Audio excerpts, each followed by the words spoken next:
Prezadas e prezados estudantes, sejam bem-vindas e bem-vindos a mais uma aula do curso Estrutura da Matéria 1. Na videoaula de hoje, daremos continuidade à resolução do problema do átomo de um elétron e falaremos dos autovalores e das autofunções associadas às três equações diferenciais ordinárias que a gente encontrou aplicando o método de separação de variáveis em coordenadas esféricas.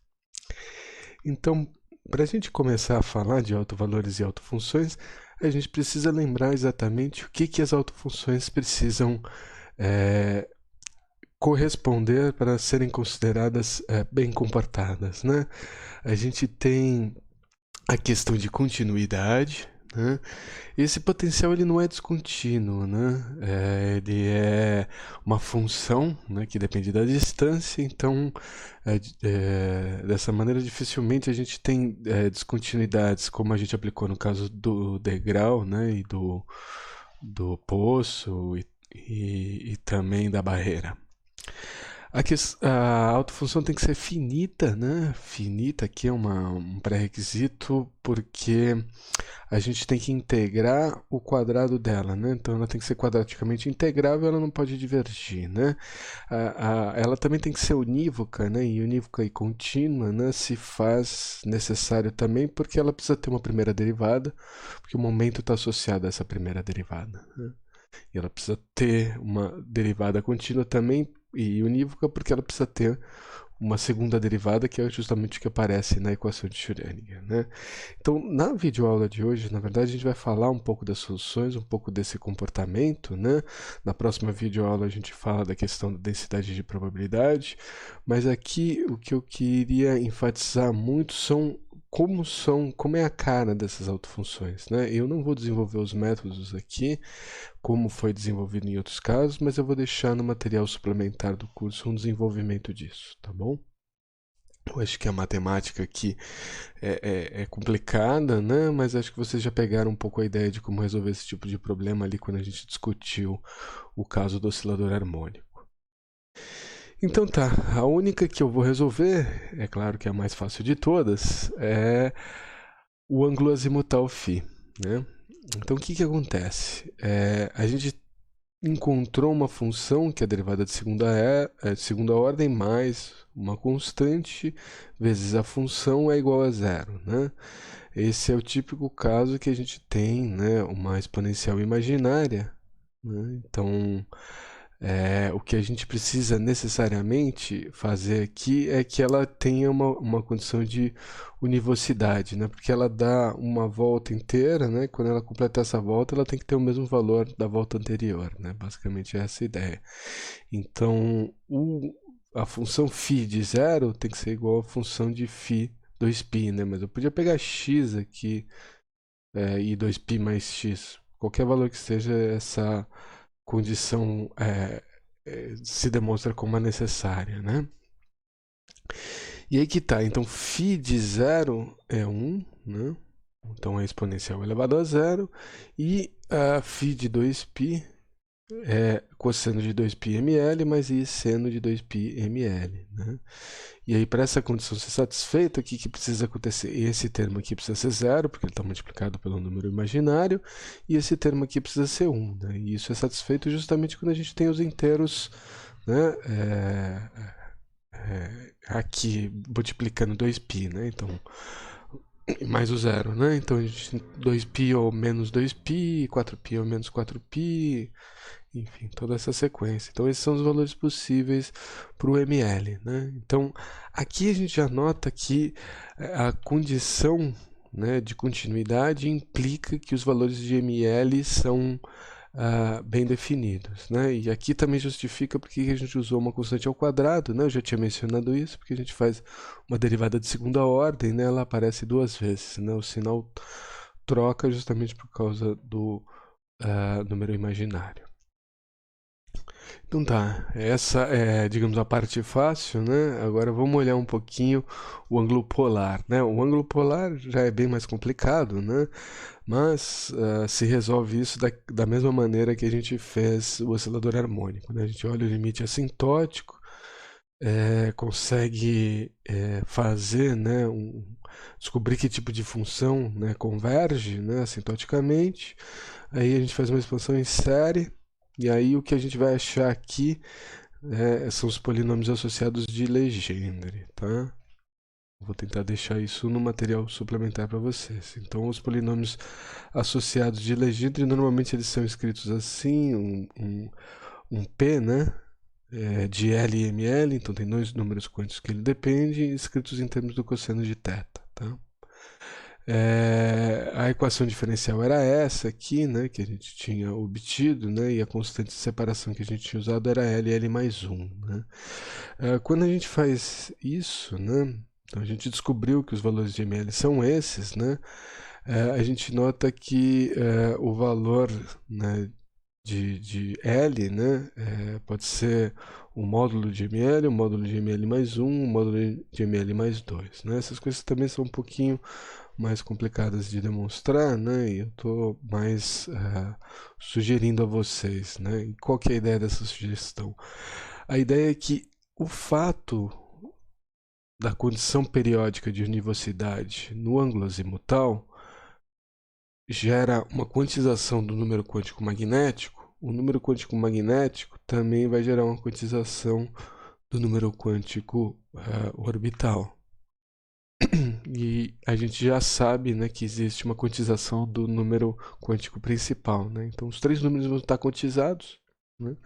E isso que vai me descrever o sistema em 3 dimensões. Né? É claro que para uma descrição completa do sistema eu ainda vou precisar acrescentar um quarto número quântico, que é o número quântico de spin. Mas isso não cabe no escopo desse curso aqui.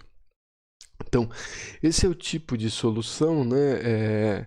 E o que a gente vai falar um pouco aqui é como ela se comporta, né? Que tipo de função a gente pode obter, né? Aqui a gente ainda está numa coisa mais abstrata aqui relacionada aos polinômios, né? Então, vamos lá. A regra do polinômio associado de Legendre parece super complicada, né? A gente tem o ML e o L aparecendo, fatoriais, expoentes, derivadas de ordens aí de soma, né, desses números quânticos, né? Enfim, isso para o caso do ML positivo. Para o caso do ML negativo é um pouco diferente, que eu tenho essa função aqui vezes um outro fator, mas se a gente calcula, né, isso para as primeiras funções, isso não é tão complicado assim, tá? Então, o polinômio para L igual a 0 e ML igual a 0 é simplesmente 1. Né? O polinômio para L igual a 1, ML igual a menos 1 é 1 meio de raiz de 1 sobre menos x quadrado. Né? O polinômio para L igual a 1, ML igual a 0 é x. E o polinômio para L igual a 1, ML igual a 1 é menos raiz de 1 menos x quadrado. Né? E vocês podem notar que esses cobrem os casos. A gente vai ver que quando o valor de L, né, para um dado valor de L, a gente vai poder percorrer os valores de ML de menos L até mais L. Né? Então, 0, 0 é a única possibilidade quando ele é 0. Quando ele é 1, a gente pode ter menos 1, 0 e 1. Né? E como é a cara disso? Né? Esses dão origem aos esféricos harmônicos, né, que é justamente o produto desse polinômio de Legendre pela função φ que a gente obteve, né, que é aquela exponencial imaginária, e ele vai ser sempre recorrente quando eu tiver basicamente uma equação de Laplace em coordenadas esféricas. E por que uma equação de Laplace em coordenadas esféricas? Quando eu fiz a separação de variáveis, o potencial entrou só na parte de R. E é só essa parte que vai alterar, né? Então é como se o potencial fosse zero para θ e φ, né? Ele não existe esse potencial para θ e φ. Então essa equação basicamente, né, é uma equação do tipo equação de Laplace, tá? E a gente tem o Laplaciano, né, é um operador, né, igual a um autovalor, né, e aí aplicado na autofunção. Então a gente pode escrever esses esféricos harmônicos, eles vão formar uma base ortonormal, né, e eles vão descrever, na verdade, toda a parte do momento angular orbital. Tá? de uma maneira mais clara ainda, quando a gente fala aqueles orbitais, né, SPDF, o Strong, Principal, Diffuse e Fundamental, a gente está descrevendo, na verdade, os valores de L, e associado aos valores de L eu tenho as configurações possíveis dos valores de ML, né? Então, por um L igual a zero, que eu tenho ML igual a zero também, né? Aqui está o tipo, né, de polinômio, né, que é observado. A gente tem basicamente uma distribuição esférica, né? E aí, para o P, a gente tem uma distribuição tipo alter, né, como se fossem duas esferas. E aí a gente tem três orientações possíveis dessas duas esferas, né, aqui mostrando x, y, z. Quando eu vou para o D, já é um pouco mais complicado, né? Eu tenho como se fosse dois halteres cruzados, né? Com exceção no zero aqui, que parece que eu tenho mais algo como se fosse uma boia de piscina, um donut, enfim, e o halter no meio, tá? E aí vai ficando cada vez mais complicado os desenhos, mas essas são as ideias dos esféricos harmônicos. Eu vou colocar também habilitar uns outros vídeos que demonstram, né, graficamente essas distribuições, tá bom? E aí quando eu junto todas aquelas informações, né, e crio uma base ortonormal, é isso aqui que eu encontro para os primeiros esféricos harmônicos, tá? Então parece super complicado, mas as coisas, mais uma vez, que nem era o caso do oscilador harmônico, as coisas se reduzem a algo menos complicado, tá bom? Então essa é a solução da parte angular da equação de Schrödinger e ela que dá origem a essas distribuições, tá bom? Agora vamos olhar um pouco a parte radial, né? A parte radial vai ser feito mais uma vez a mesma coisa, né? A gente tem um limite assintótico, faz uma expansão em série, e em geral o que comumente é feito é descrever o problema em termos do raio de Bohr, né? Lembrando que o raio de Bohr é uma série de constantes agrupadas, né?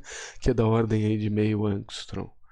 Então a gente parte da equação radial. A equação radial agora depende do potencial, né? O único termo, né, dessas três equações ordinárias que depende do potencial, e a gente precisa achar, né, fazer o limite assintótico e depois uma expansão em série para achar essas funções, né? As funções que a gente obtém agora para R, elas dependem do valor n, do número quântico principal, e do número quântico orbital L, né? E a relação aqui é que o n é sempre maior, né, que o valor de L, né? Então ele pode ser L mais 1, L mais 2, L mais 3, né? A gente vai argumentar, né, que, mais uma vez, a quantização em ml vai gerar uma quantização em L que gera uma quantização em N, né? Então depois a gente vai poder inverter essa ordem, né? A partir da quantização em N, descobrir quais são as restrições em L e ml, e descobrir quantos níveis degenerados a gente tem, né? Níveis degenerados, níveis que têm a mesma energia, mas são descritos por autofunções diferentes. Aí aqui o que a gente faz é usar, né, também uma série. A gente usa essa série, né, que é representada aqui pelo GNL, né? A gente acha uma recorrência entre os termos, né? E aqui já é uma recorrência direta, né? O termo AK multiplicado por uma série de coisas está relacionado ao termo AK mais 1, né? E aí, mais uma vez, aqui para os termos mais simples, né? Então, eu só tenho N e L aqui, então se o N é 1, o L é 0, se o N é 2, o L pode ser 0 ou 1. Então, essa é a cara das funções que a gente obtém, né? Essas funções já normalizadas, né? Então tá, esse é o tipo de comportamento. Mais uma vez eu vou deixar alguns textos que mostram, né, como derivar essas expressões, mas o que eu queria chamar mais atenção aqui, qual que é a cara da solução dessas equações diferenciais, tá bom? Cada um é um problema matemático de razoável complexidade e foge um pouco do escopo desse curso, que é apresentar, né, qual que é o resultado da mecânica quântica para isso. Então, a gente vai discutir só mais algumas coisas em relação aos números quânticos e Na próxima videoaula a gente fala bastante da densidade de probabilidade, né? Como é que a gente calcula as densidades de probabilidades e vê como é que é a distribuição de fato, né? Da carga, né? Como é que se distribui essa função de onda em cada um desses estados quânticos.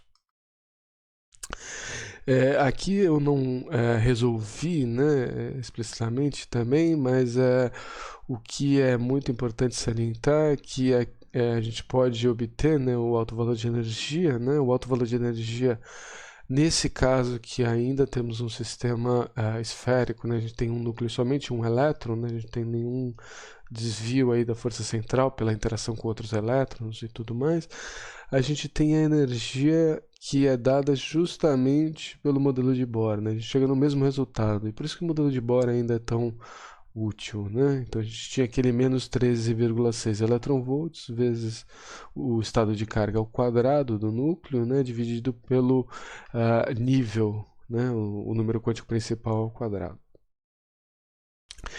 E aí a relação, então, entre os números quânticos, desculpem, é que a gente tem um número quântico principal, né? 1, 2, 3, que nem a gente já tinha, né? Esses são os mesmos ali do modelo de Bohr, mas agora a gente introduziu mais duas dimensões do meu problema e surgiram naturalmente mais dois números quânticos. E aí o número quântico azimutal, enquanto a gente percorre, né, o número quântico principal, o número quântico azimutal pode ter no máximo, né, pode começar em 0 e pode ter no máximo uma unidade a menos que o número quântico principal. E aí o número quântico magnético, ele vai varrer todos os inteiros aí de menos o valor de L até mais o valor de E. Tá? Então, se eu tenho um dado n, a gente vai ter n valores possíveis de L, né? Porque eu só desloquei em uma unidade, mas como eu começo do zero, né, eu tenho n valores, né? E aí, para cada valor de L, eu vou ter 2L mais 1, né? Porque eu tenho L positivos, L negativos, então 2L mais 1 porque eu tenho 0, tá? Possíveis valores de ml. E por que a gente está fazendo essa conta? Porque se são somente, né, os valores de n, nesse caso aqui ainda esférico, que determinam os autovalores de energia, né, todos os valores diferentes de L e todos os valores possíveis de ml para cada L vão gerar um estado que tem uma função de onda diferente, né, uma autofunção diferente, mas tem o mesmo alto valor de energia, né? Então esse fenômeno é chamado de degenerescência. Então a gente vai descobrir que para cada valor de n, né, a gente vai ter na verdade n ao quadrado autofunções degeneradas. Tá? Essa degenerescência ela vai abrir ou se desdobrar, como é dito, quando o potencial começa a desviar, né, de um potencial, né, o problema começa a desviar de um problema esférico, né, isso se dá, por exemplo, na introdução de mais elétrons. Na introdução de mais elétrons, o nível de energia começa a depender de L também, não só de N, e o número quântico ml vai poder ser desdobrado, né, quando for aplicado um campo magnético, né? Por isso que ele tem esse nome de número quântico magnético. Só que quando aplicaram o campo magnético, descobriram que aqui a gente tem 2L mais 1, 2L mais 1 é um número ímpar, né? Duas vezes qualquer coisa é sempre um número par, mais 1 é um número ímpar. Então, sempre que se desdobrasse, né, os níveis de energia na aplicação de um campo magnético, esperava-se obter um número ímpar de linhas. E aí, em algumas condições, um número par de linhas foi observado, e isso deu origem, né, à proposição de mais um número quântico que não tem análogo clássico, né? Ele só pode ser discutido aí dentro de uma formulação relativística da mecânica quântica. Mas ele pode ser postulado, né, a existência dele dentro de uma mecânica quântica não relativística, e com esses 4 números quânticos, que esse é o número quântico de spin, a gente consegue descrever completamente um sistema. Então tá, só para finalizar, como é que é a cara da autofunção, né? Lembrando, a autofunção é o produto da função r vezes a função θ vezes a função φ. Né? Então aqui eu apresento para vocês os produtos das autofunções, né? Então lembrando que esses números são sempre n, l e ml que eu estou falando, 1, 0, 0, 200, 210 e 21 mais ou menos 1, tá? Então, essas são as caras das funções, elas são bem menos complicadas do que parece, né? Então, o exercício proposto aqui é relativamente trabalhoso aqui para demonstrar, tem que fazer todas as derivadas, aplicar o Laplaciano, mas basicamente você tem que pegar a equação de Schrödinger independente do tempo, né? Então, menos h cortado sobre 2μ Laplaciano, né, da autofunção mais potencial autofunção igual a energia autofunção. A energia a gente sabe, né, o alto valor ali, né, dado pelo modelo de Bohr. A gente está no átomo de um elétron com Z igual a 1, né? Então a gente pega aquela autofunção 2, 1, 1, tem que aplicar todo o Laplaciano ali, e aí aplica o Laplaciano, tem que trabalhar um pouco a álgebra disso, somado com o valor do potencial, vai ser possível demonstrar que isso é igual a E2, né? E2 dado pelo modelo de Bohr. Bom, como eu disse, na próxima videoaula a gente vai dar uma olhada melhor como se distribui, né, a probabilidade nessas autofunções. E aí, depois disso, a gente vai falar um pouco da questão do momento angular orbital. Eu vejo vocês na próxima videoaula.